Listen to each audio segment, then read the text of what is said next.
All right, well, thank you all for being here tonight. We are here to celebrate the debut memoir from Nicole Treska called Wonderland. And she is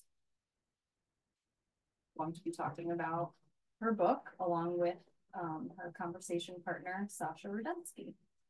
So Nicole is the author of the debut memoir, Wonderland. Her short fiction has appeared in New York Tyrant Magazine, Epiphany Literary Journal, and Egress, New Openings in Literary Art. Her interviews and reviews are up at Electric Literature, Guernica, The Millions, Bomb, The Rumpus, and more. Of Wonderland, Publishers Weekly writes, this winning debut memoir amounts to an arresting and compassionate self-portrait. Kirkus Reviews calls it a poignantly affecting memoir about surviving and thriving. She's joined tonight by Sasha Rudensky, who is a distinguished photographer whose debut solo exhibition, Tinsel and Blue, premiered at the Sasha Wolf Gallery in New York City in 2016. Her work has been featured in major exhibitions at Musée de l'Olycée in Lausanne, Switzerland, Prize Museum in Leeuwarden, Netherlands, Yale Art Gallery in New Haven, and Museum of Contemporary Art in Arlington, Virginia, among others. She heads the photography program at Wesleyan University. So without further ado, please welcome Nicole Treska and Sasha Rudensky. Thank you, everybody. Thanks, I think we'll open, I'm going to read a little bit, and then Sasha and I will do some questions, and then we'll do some questions with you. So I'm going to read a section I haven't read yet, but it is about my father being catfished by an account somewhere very far away and thinking that he was a very lovely lady that he was talking to. My father was as bad at understanding the nuances of social media as he was with most other communication. He was unaware that when he posted on other people's pages or replied to their posts, what he wrote was visible to his friends. And over the past few months, his Facebook revealed more and more questionable behavior. He posted a young woman's page every few days. Wow, he'd say with rose and heart eye emojis. Her photo resembled a stock image from a catalog, a busty blonde surrounded by hay bales. She wore a red and white gingham shirt knotted between her breasts in a Dukes of Hazzard sort of way. She said she was from Montana. Outside a series of recent updates from Kenya, her profile was empty. Her photos appeared in my feed when Phil commented on her beauty. My sister and I sent screen grabs of the old man's posts back and forth. He doesn't know we can see him, does he? He did not. And it wasn't like Lindsay needed the hassle. Her silences over the phone revealed more than she offered up about her life. She couldn't put words to it, so she let the long line drift to Phil and his antics. Don't let him send any more money, okay? She said, exhausted. I promised I wouldn't. The morning after Phil arrived, we walked to the cafe on the corner and he handed me his old Nokia with a glowing green screen and buttons too tiny for fingers as thick and old as his. Can you tell me why I can't see my messages? Dad, how do you even use this thing? The back was held on with masking tape and the screen flickered as it connected to the internet.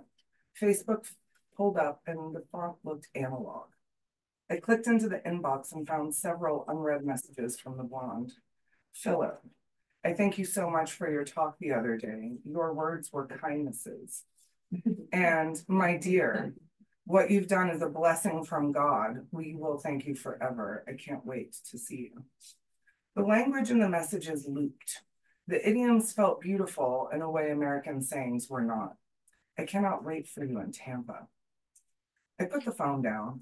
Phil waited for an answer, making the little guinea motions with his hand. He tried to see what I was doing. I showed him the busty blonde and asked, who is this woman? She's my friend. What? We send each other messages. That's it. You know, Lindsay and I have been talking about this for weeks. You can see what I post. His eyes went as big as dollar coins on a dead man, the way they always do when you tell them something shocking, like men didn't pay for dinner on dates anymore, or hotel rooms cost more than $100 a night. It was charming. It was a shakedown. Dad, everyone can see everything you post. This isn't a private message. Who is this? She got stuck in Kenya. She's been lonely for home, so we talk. It's nothing. Have you sent her money? I never gave her any money. Come on, Nicole. Swatting at me across the table, he grabbed at his phone. I would never know how much money Phil gave the Facebook account. He would take that information to his grave, and we both knew it. Just a side note, he told me recently it was $500, and I don't believe him. Like, more than that. If he told me anything at all, not the truth, but he did come up with a number. He would say, what was he doing? He was taking some things to his grave. Oh yeah. And we both knew it. I asked him what they talked about, my 70-year-old father and this 20-some-year-old woman. How homesick was she? I wondered out loud, that she would reach across the vast oceans of time and space to talk to the one and only Nicole Treska. You think I don't know her? I wake up to hello, handsome, and I go to sleep to sweet dreams. What else is there to know? Having someone to talk to isn't the problem, Dad. I think you're getting catfished. There are no fish. What are you talking about? We're only talking. I told my father what catfishing meant and explained to him who was the most susceptible and why. He was incredulous and confused. And then he demanded his phone back. Was that the biggest sigh? Watch this, I said. I navigated to his text message and typed into the blinking bar, narrating as I went. This is Nicole, Phil's daughter. Stop now. I'm calling the police.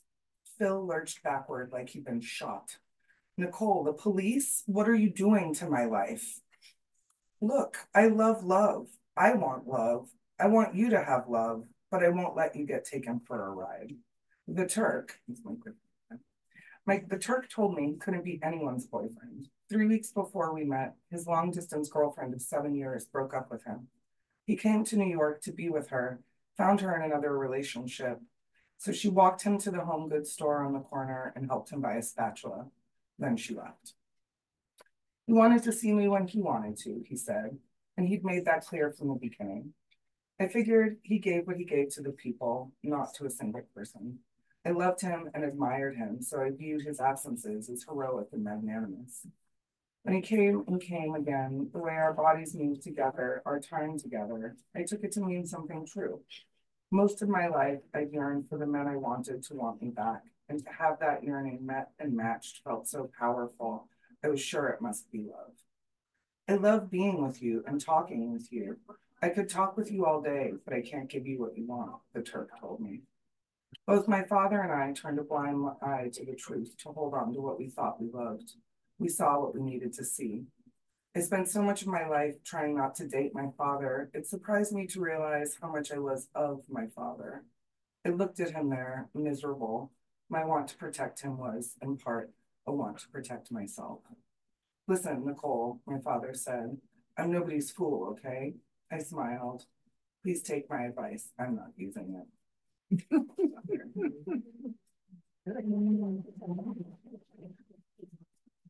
So good. That passage is so good. Thanks, so Phil.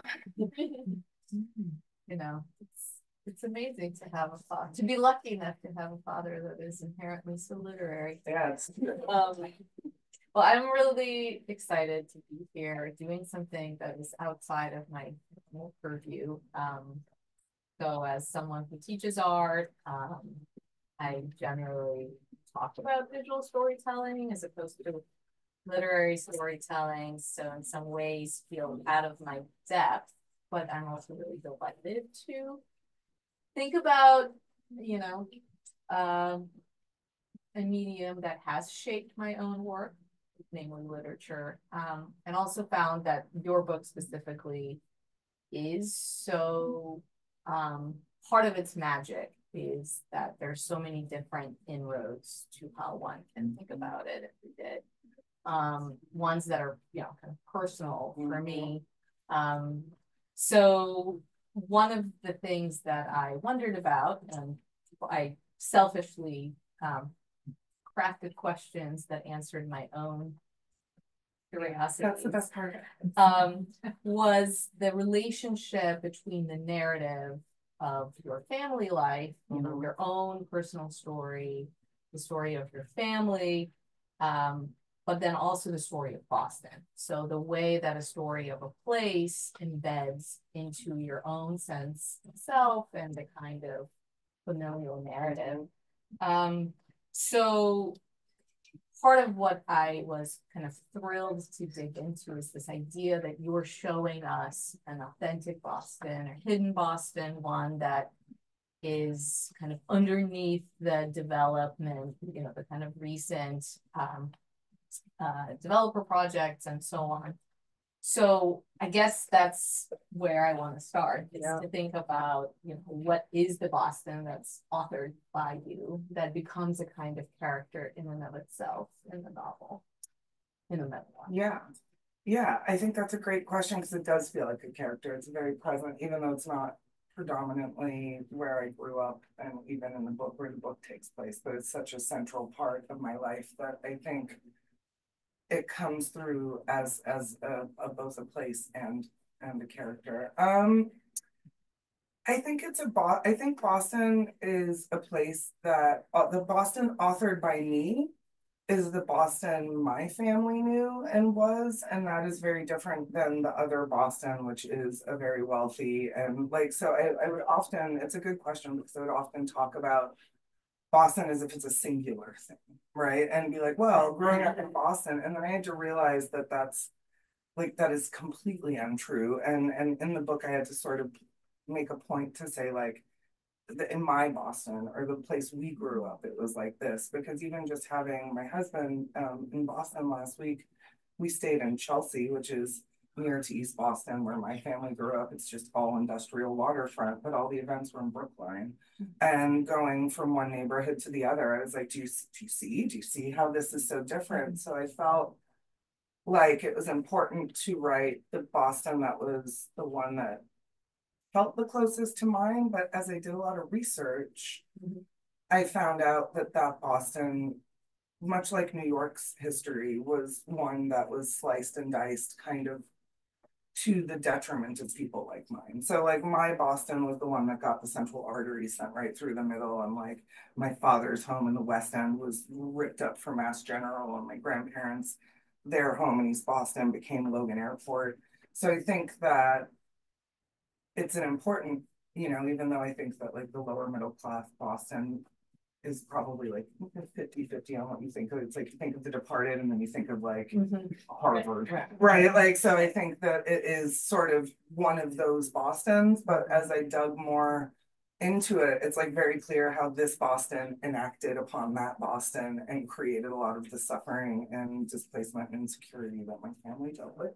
So that was like interesting. I feel like that, you know, I thought a part of the book is about not even Boston, but how I moved so much in my life that I thought I wasn't really from Boston anymore because, you know, nobody from Boston leaves. Everybody just stays there. And then I realized actually my grandmother lived on like 10 streets in East Boston. And my mother lived on like 13. And I was like, oh, we were doing this internal to Boston. We may have like left the city and done it in that larger scale of the country, but it was the same thing happening to them for years inside the city. They would just move from one street to the next street to the next street as fires or bankruptcies kind of direct or giant, like you said, developments kind of push them out and around. So yeah, it was like the Boston I knew, but also one I kind of really discovered when I was doing research. Right. Yeah, no, I think that the beginning of the book starts with this wonderful description of Wonderland amusement park, which only operated for 5 years, but then somehow becomes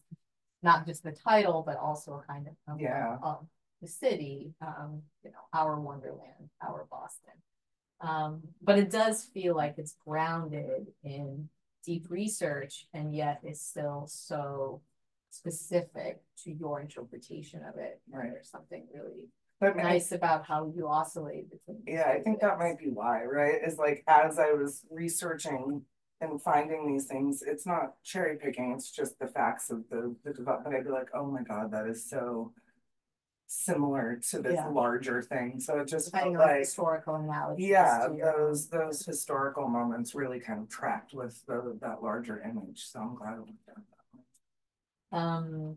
The other, kind of related to this, but I'm like zero in on things that feel like almost photographic description as a photographer. So many really wonderful passages. But one of the things that I grapple with is the idea that description is always an act of interpretation, that it's not neutral, it's not objective. It's inherently subjective. You're choosing to like lean into certain details and omit others. Photograph is the same thing. Like it is in some ways a document, but you are as the author of a picture, you're the one that's doing the kind of selection of what gets to be in that world versus what isn't. So I guess one of, as an author, I imagine that's only more true. You have that much more power at your disposal. So how did you go? Power and agency. So how did you think about that in this book? That is a memoir. So like, what did you give yourself permission to do versus, like you're chronicling things, but you're also interpreting things, chronicling the family history, of Boston history of a certain kind, all the movement across America and so on. So, and the final kind of added on question is, there is Nicole, the person sitting next to me, and then there's Nicole, the character in the book.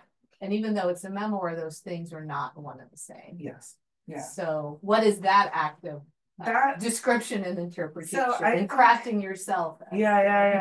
Those are all really good questions. That's such a photographer, like, because it's composition, right? Like you're composing the image, you're composing the you on the page or your parent on the page, and that does kind of allow you levels. It's like you get to mix the levels between, and I think I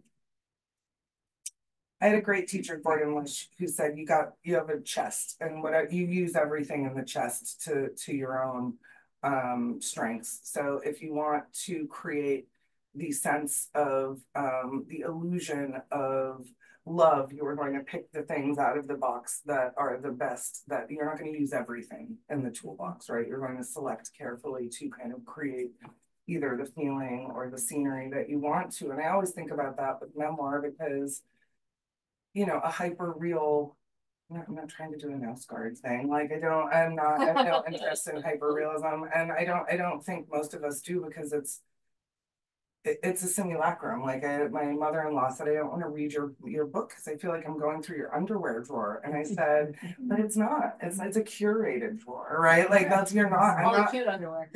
Only the cutest, skinniest ones are in there.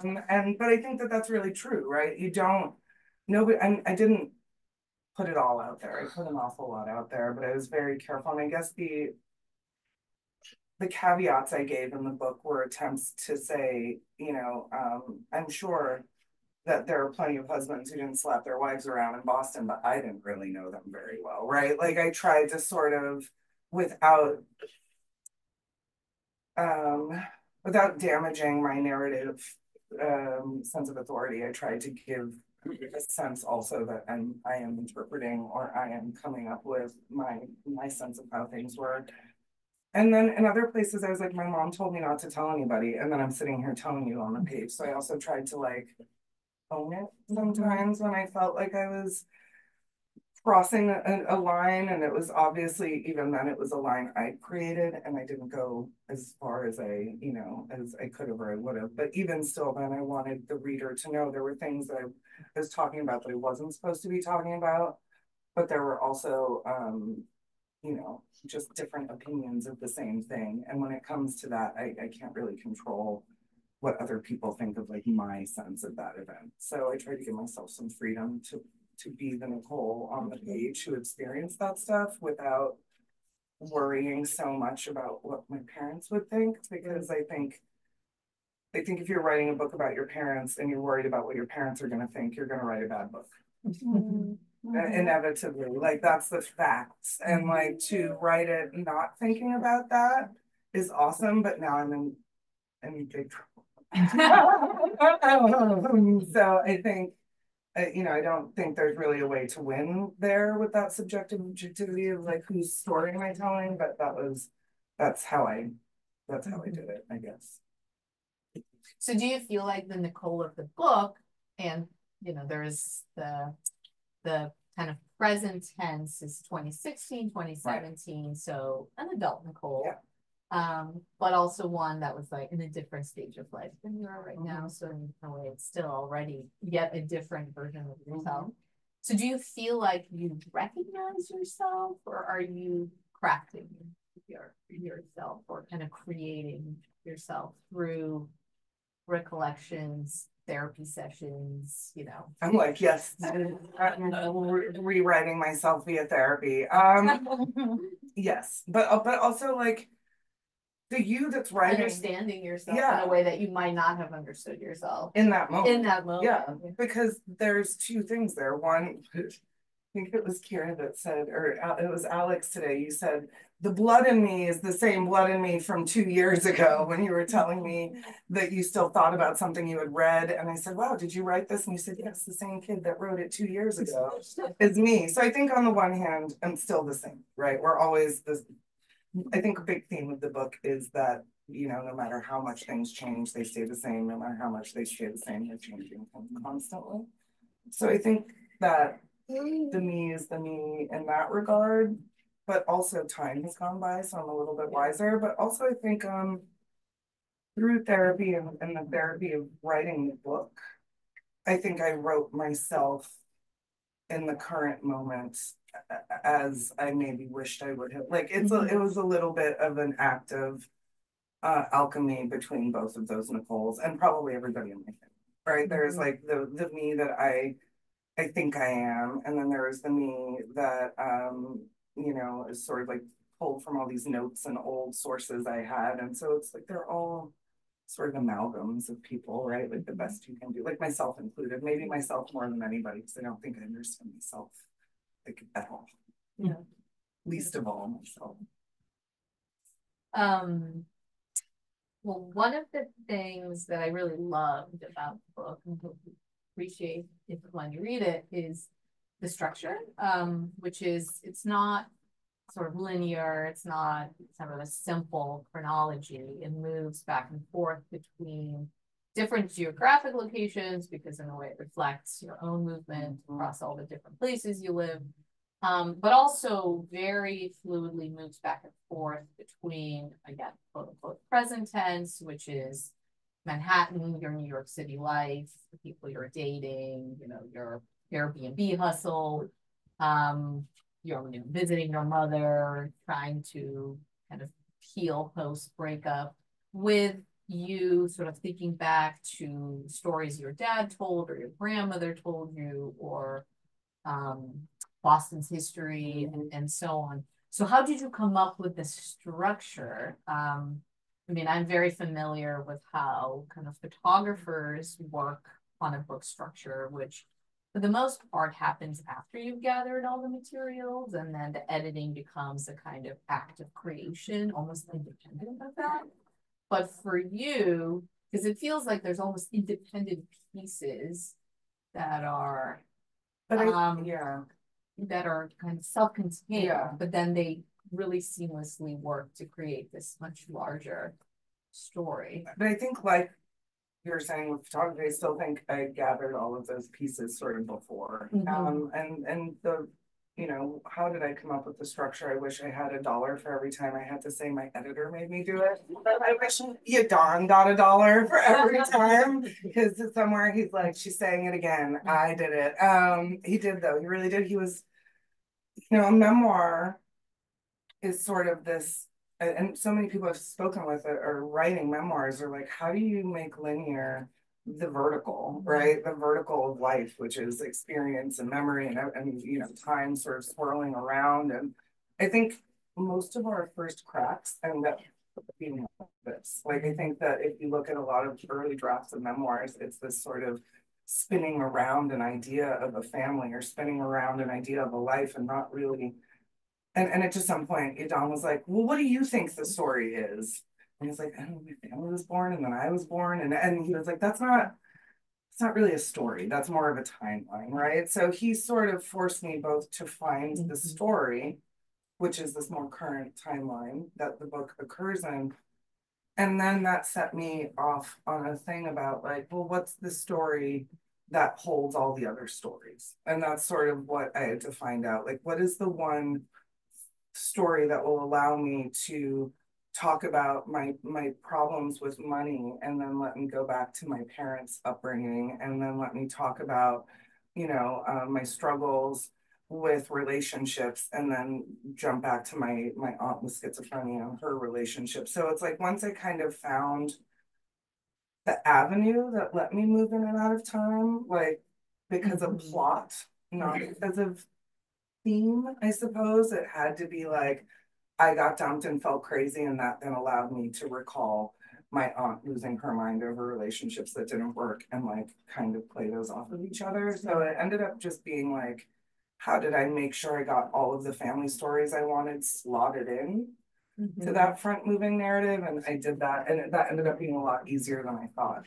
Yeah, because it is all sort of like surprisingly of a whole. It felt like once it was done. So but that was really it. It was like I had to find that 3-year period that would allow a 40-year period to sort of sit with it. Like block. Yeah. Yeah, that's fascinating. I did not know that. It was hard as hell.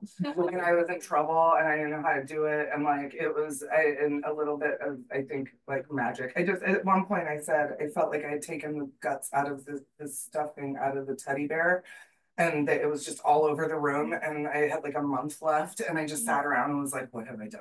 What have I done to my book and my life and my book deal? And like I think it was almost like just being so completely lost with it made me kind of piece it together in a way that then I was like, okay, this is actually like it started to generate its own movement after a piece. Yeah.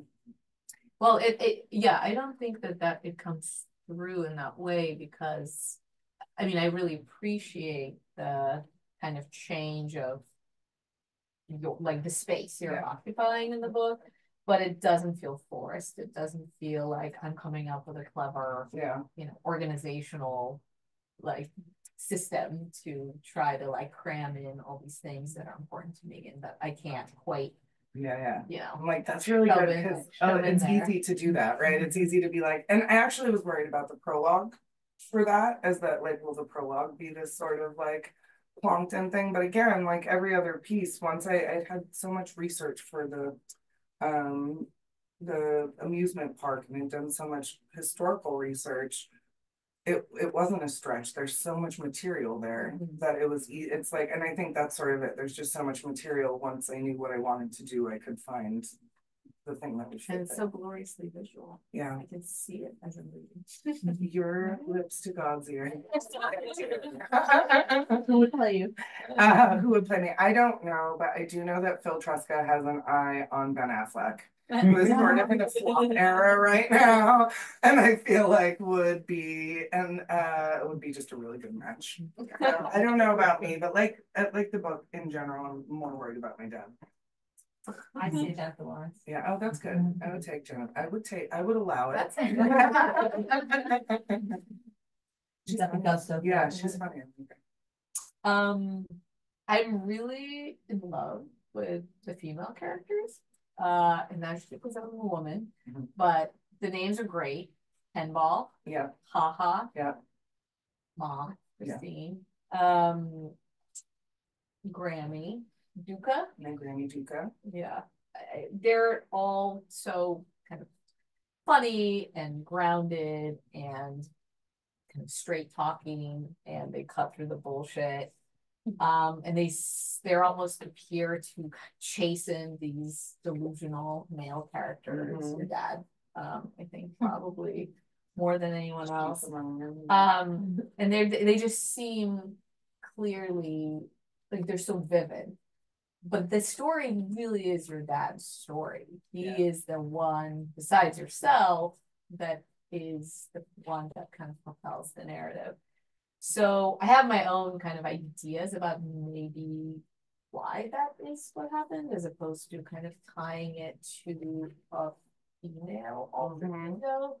But I am curious that, like, how that emerged for you. Is it a personal How Phil became the yeah, center? that so I mean, he's so needy.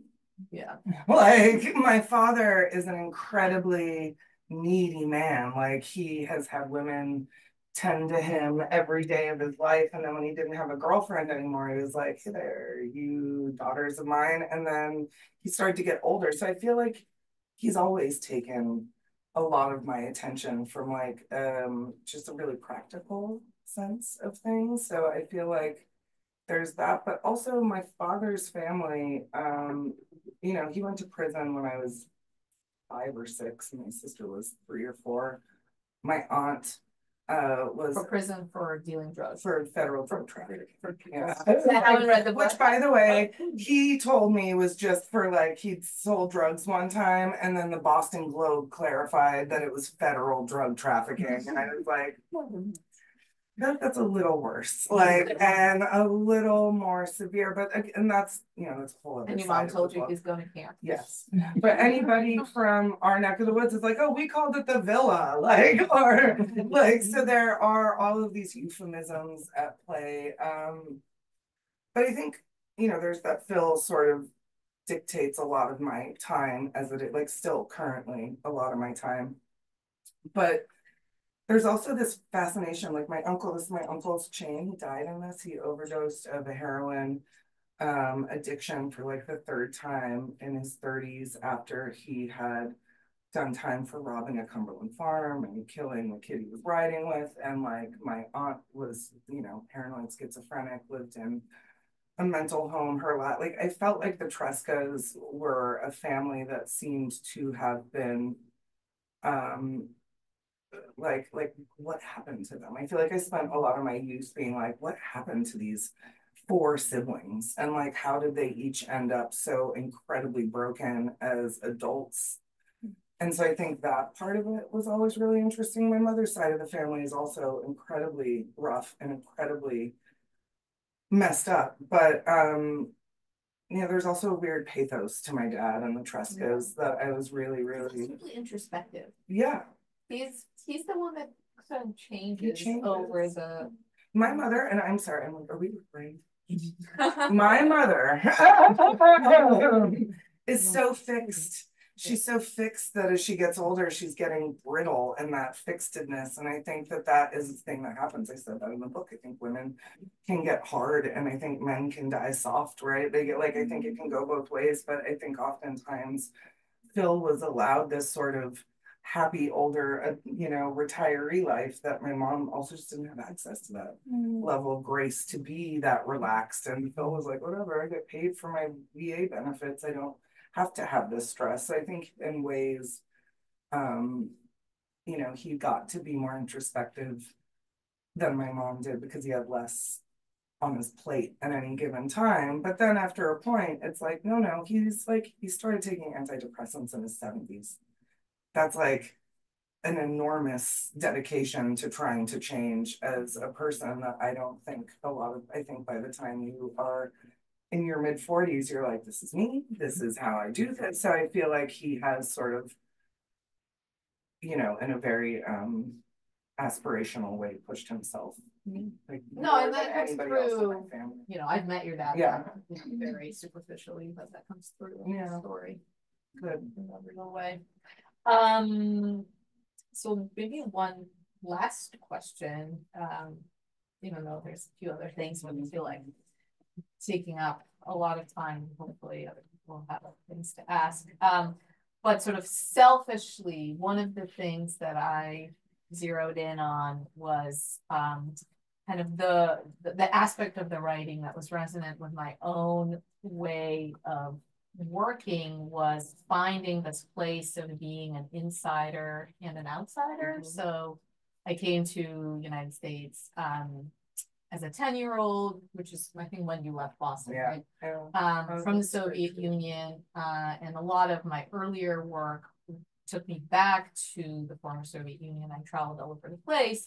And part of what I was so preoccupied by is, on one hand, looking at the world that felt like it was in my bones, that it was like, this is my world that I know without anyone needing to explain anything to me, but also like that the ocean and the time, separates you enough that you can have a kind of clarity or a distance, a critical distance that allows you to see things in that different kind of way. So there's something very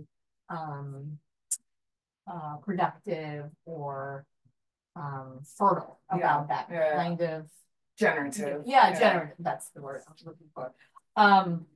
So what was that like for you? Because one of the things that you say, over and over again is that you were always different. Like, you weren't like your family. You are the one that made the escape. You were the kind of outsider in some ways because you were moving around so much, but also just because you somehow were born weirdo. You were born weirdo in my family. So what does that mean to kind of have this take of like, on one hand, I know how it was, but then I can also see it more clearly than the people who are in the sauce, so to speak. Well, again, I don't think it's made me any friends in my family, because I do think that I really like that idea about the distance, that it lets you see a little bit more clearly to some extent, maybe, than the people who are in sauce. Because I think a thing in the book that I tried to talk about a lot was the grace that my family did not get because of the place we come from and the lack of resources to allow grace to exist. It's hard when nobody can afford anything to be kind about, it's like if the kid drops the milk and you need the milk, that's like a big problem. So like, I think that when you look at the lives they came from, when you were in it, it creates a hardness and a sense of toughness over all else. And I think that is something that I was raised in and to respect. But then the further we got away from it, the more I was like, and like, I like it soft, and I don't want to get yelled at and be like, I say something in the book about the nicknames in Boston are all really mean. They're really funny, but like my mom's friend Patty Eggplant, who's still alive, so I won't tell you her last name, but Patty Eggplant has another last name, but she brought an eggplant to my first birthday party that she did not make. She passed it off as her own, but her mother made it. And then everybody found out her mother made it. And in East Boston, like the sin of sins, and she was Patty Eggplant. And I said, because you just never live it down where you come from. Like, if you did something, they're gonna make fun of you for it. It's gonna turn into your name. And that, like, that's sort of and that's why I think my Auntie Haha was my Auntie Haha just died. She died a month ago, and I found out when I was calling to invite her to the reading. It's true. She was different in her later years than she was in my childhood, and she drank a lot. But Haha lived in Winthrop, and she was so kind, and so she was a model for Jordache, and she was so beautiful, and went to boarding school, and like was a complete different person to me than anybody else I knew. And she was the person who I said, oh, you can go to college. Oh, you can live in a house with art, and like people can be nice to you. Like, she was a lifeline to me outside of East Boston, even though Winthrop is literally, like, I don't know if you guys are familiar with, it's like a 3-minute drive from East Boston, but it's like the class distinction was enormous, and it felt like I was somewhere where people didn't treat me with that sort of heaviness. Yeah. So I don't remember what the original question was. The original question? Yeah, just what it meant to give yourself. The distance. Yeah, but I mean, I guess the distance is like, I don't have it all the time. I thought haha was still my, and I'm like, no, she was like an alcoholic dying slowly in Boston and I didn't know. Like, so it's like sometimes I think I have that distance. And then other times I'm like, oh no, I still have the same blinkers on for family that the rest of us can. But yeah, I think that's it. I think being more graceful with my family than even I have in my immediate, like there's two Nicoles, like you said. The Nicole that's in the book is being, and the Nicole that is talking about her family is a much, much more graceful one than the Nicole that will talk to you at drinks after this about my mom. Those are both true. Both of those moms are true, but I can appreciate that what my parents did for me, they couldn't do for themselves. And like, that's a huge deal, whether or not I'm angry at them for other things. That act in and of itself was like, you know, like it's like an act of God for somebody to get up out of East Boston and like never come back, right? So I think that's, you know, worth a lot of grace.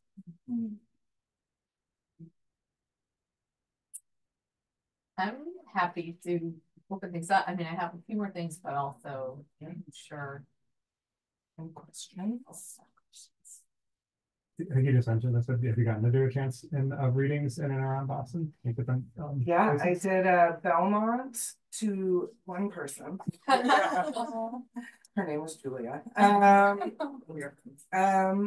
But in Brookline, Booksmith. But I think that, you know, July, it's the middle of the summer. I think it's a crazy time to launch a book in general. But also, you know, this is part of the conundrum. I'm not really from Boston.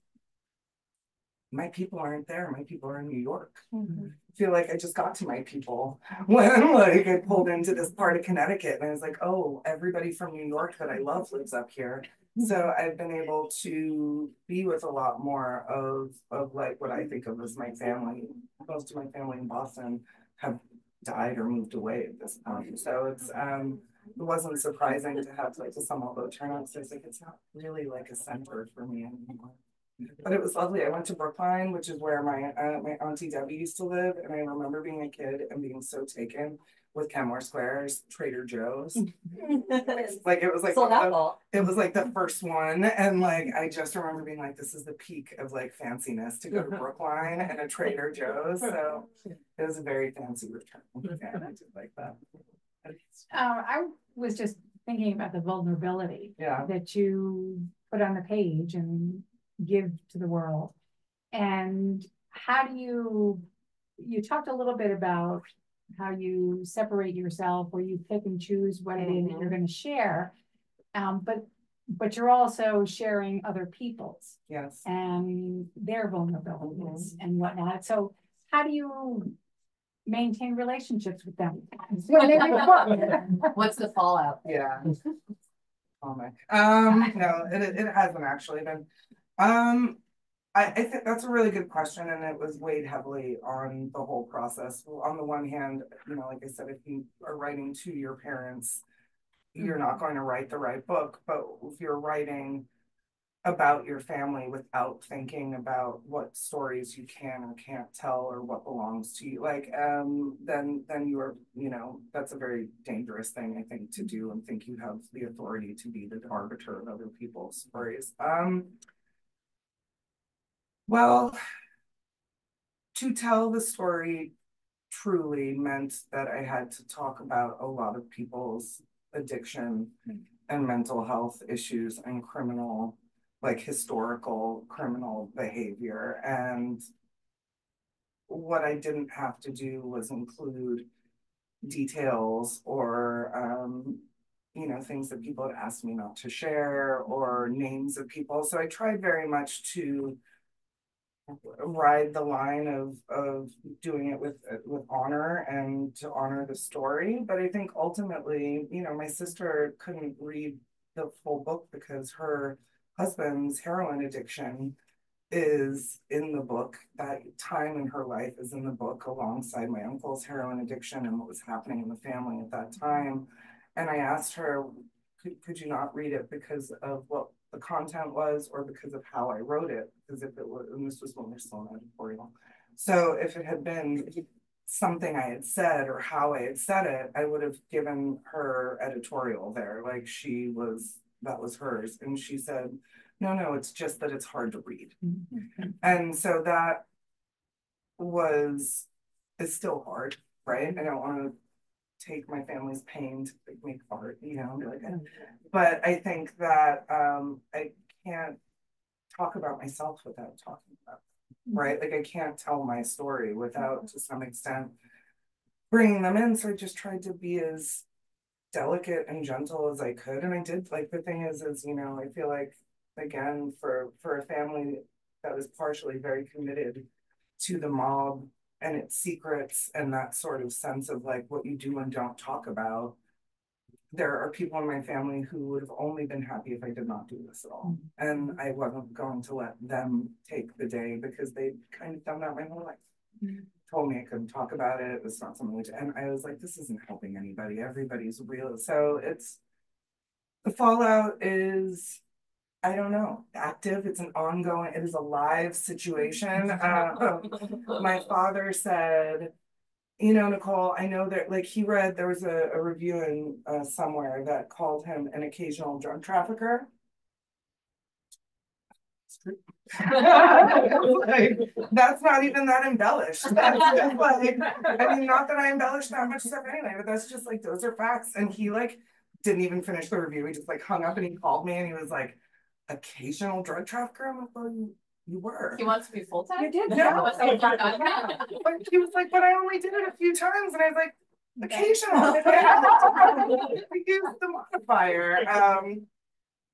So I think that he was like, there are things that are going to make me upset, but I love you and I want the book to do well. So it's like he shared it all, knowing I would write about it, and yet somehow still he's like, but you said I dealt drugs, and I'm like, I did mention this to you a lot. So I still think just seeing it on the page is like a bit shocking for him and most of my family members, but I hope they're as generous with it as I tried to be in doing it, but I also don't expect that. Like, feel.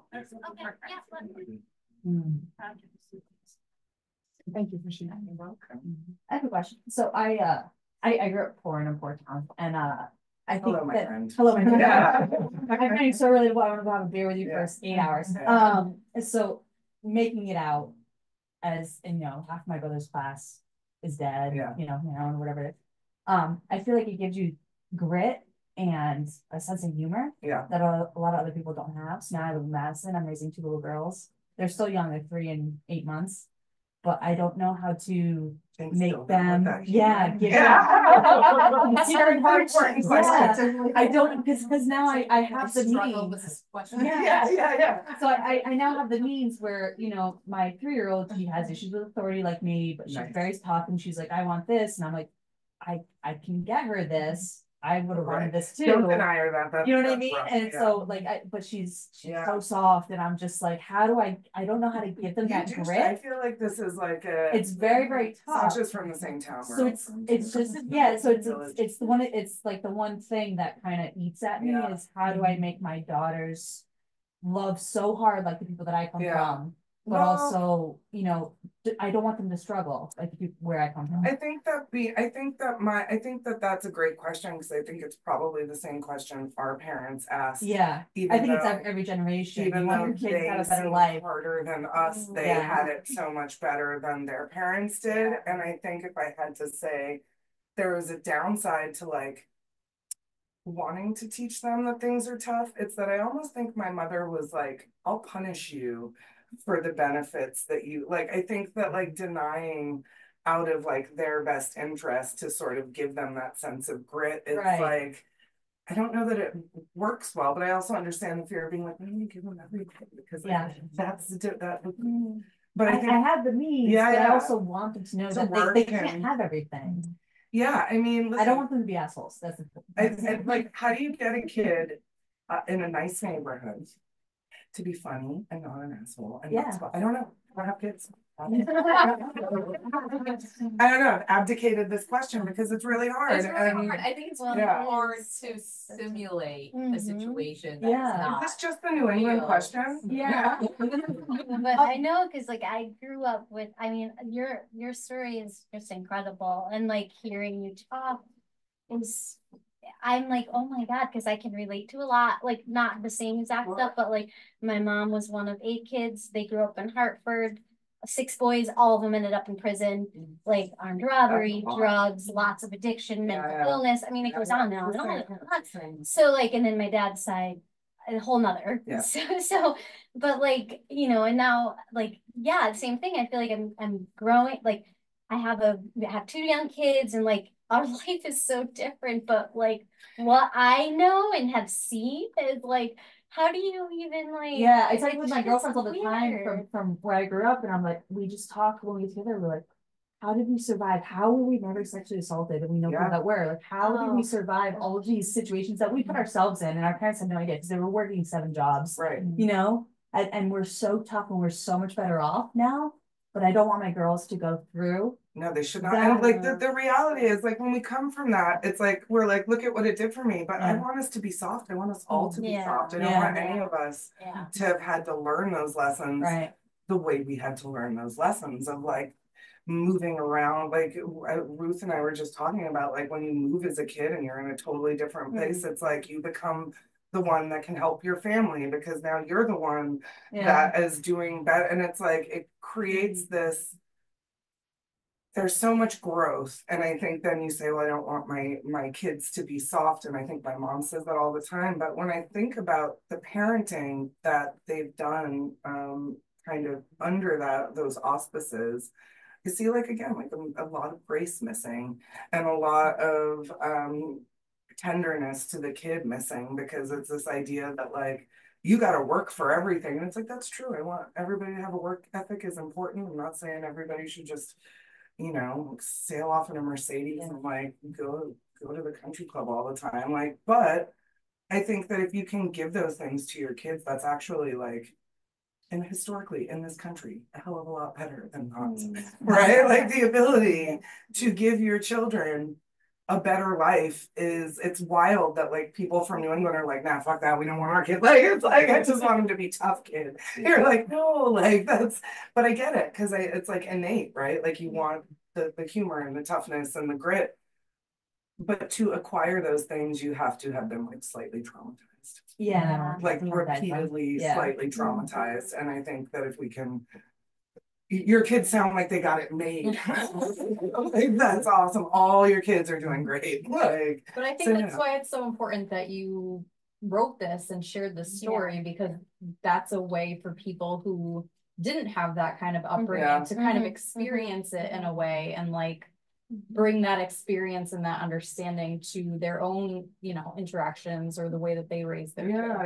Oh, that's good. I love that. I like that too. And I want to say, like, I love the way that you speak about grace, because I feel like that's like, yeah, exactly what you're saying. Like these people just needed more grace a lot of times. And like, also like, I feel, you know, that I like hearing your story because it also like speaks to that love exists in all different, like family love exists in so many different ways. Like some people may be like, what? Like, was there love or was there, but there is, it's just, it's tough.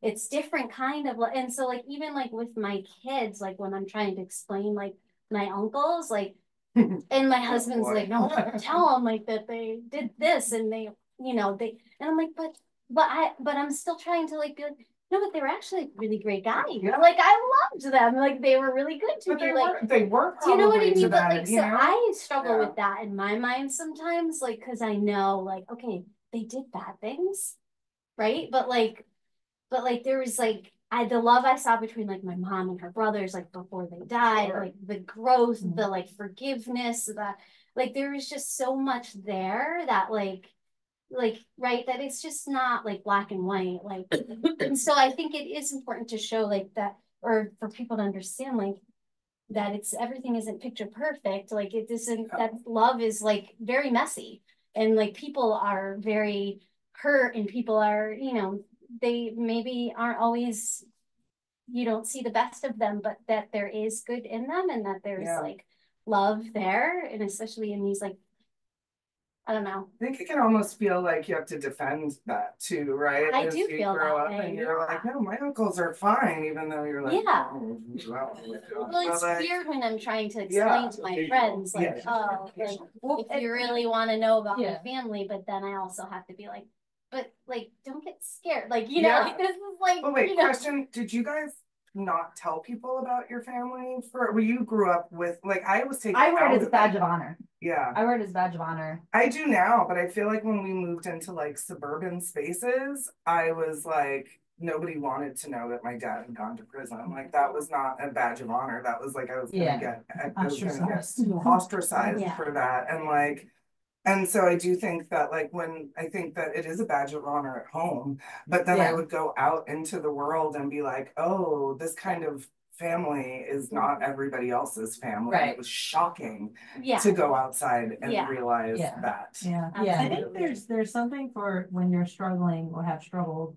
A lot of times people appreciate and respect the story of you having overcome it, but they don't want to hear it when you're in it. Yeah. Because at that point, it's just like, gosh, you're like, this mark, you're a risk. Yeah. Right? But when you come through the other end, then you can write a book about it and people will honor it and celebrate it and develop empathy from your story in a way that when you actually needed someone to hear you and listen to you, you had to do it all on your own. Well, and in the case of us, we were kids too, right? Like, so on top of that feeling, it's like you're also sort of powerless to be that agent of either understanding or explaining it to other people or asking for help. It's like you just are like, I guess this is my life. And I feel like I said, maybe it was to you today that somebody brought up just casual violence in families. And I said, you know, my mom caught me in the back of the with a leather glove on in the lip when I was in the car once and split my lip open.